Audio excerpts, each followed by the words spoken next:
Hey, Pattie Simone here with Womencentric, and we are just in awe that we are talking with Mary Higgins Clark. We've interviewed her before. We've interviewed her daughter, Carol Higgins Clark, but this is just so amazing that we were able to catch you before you left after coming to the Women's Institute and being the keynote speaker. So thank you. Oh, I've had a lovely day here. I was in the plane. You know, I was flying the plane. Yes, I was so astonished. You have your wings on. I have my wings on, my dear. And I flew a tight ship, I'll have you know. I'm sorry we missed that. We would have liked to record that.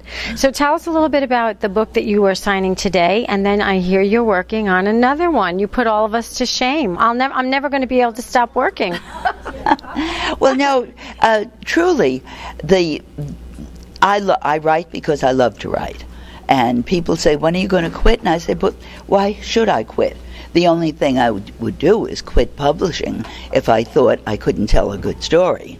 And in that case, I would not ruin my reputation, of such as it is, by just throwing together some pages and calling it a book. But this last one, The Lost Years, my agent, Michael Corder, of 37 years, had said to me, Mary, I wish you'd write a book with a biblical reference in it.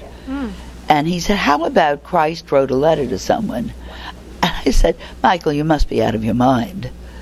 But the more I got back, I said it'd be sacrilegious, irreverent. I don't know what it would be. But the more I got back to it, I thought, yes, Christ could have written a letter. And we knew he could write. I mean, Jewish boys were well educated. At 12, he was quoting the scriptures.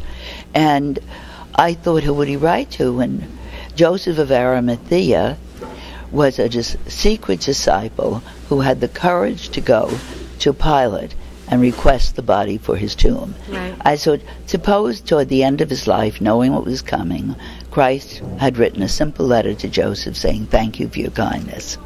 A biblical scholar discovers it. It had been lost for 6 centuries, and then he is murdered. And now you have a story. And now you've got a story. Right. Who knew he had it and who took it. Yeah. Right. So this is, so you're in the process right now. You're in the thick of it. You just said before you have to get home so you can start writing on this. How long does it take you to go through from the time that you think of suppose, and then you come up with the concept, and then you have a finished product? Well, the thing is, I have a contract to bring a book out every year in April. That means I turn it in December.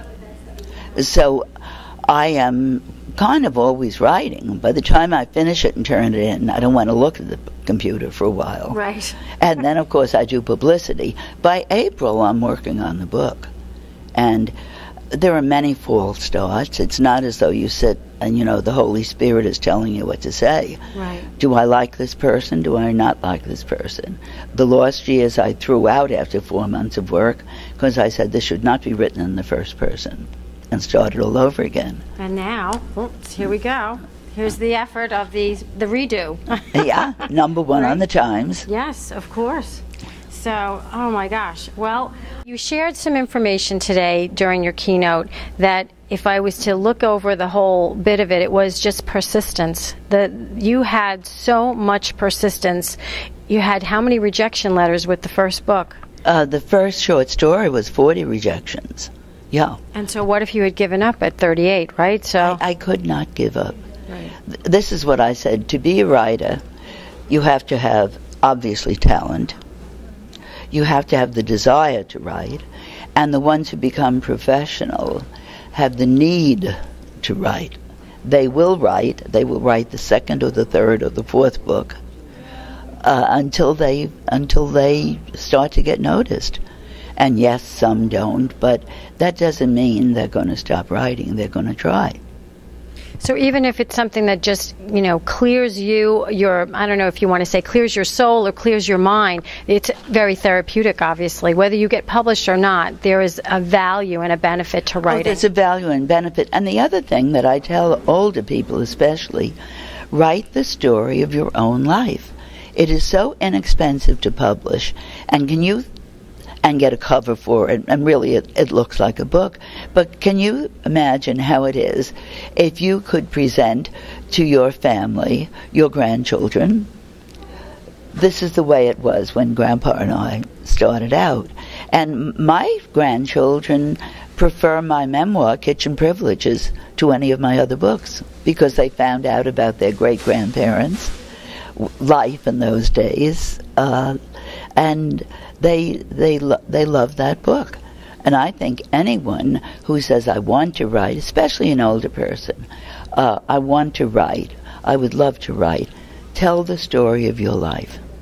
That's great, excellent advice, and certainly one that the person's an expert on, right? Yes, I mean, truly, because I enjoyed writing my memoir, and I think you learn a lot about yourself when you're writing a memoir.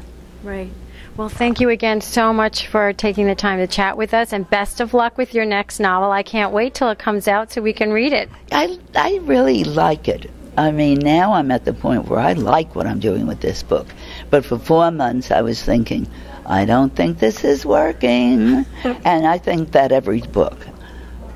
In fact, when my husband and I were married, widower, 16 years ago, when I was working on a book, of course, and he said to one of my daughters, I'm worried about your mother.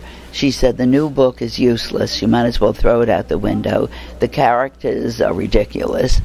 And my daughter said, oh, for God's sake, we've heard that for 20 books. But that's important information for other people to know, too, because it doesn't, just because you've been doing it so long, it doesn't mean that it comes easy. It's like having a baby.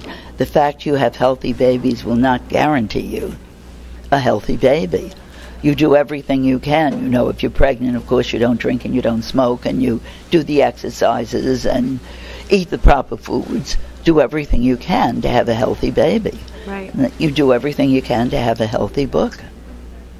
So, good information, good advice, and let's get writing, ladies. Thanks again, Mary. Think royalty checks. That's right.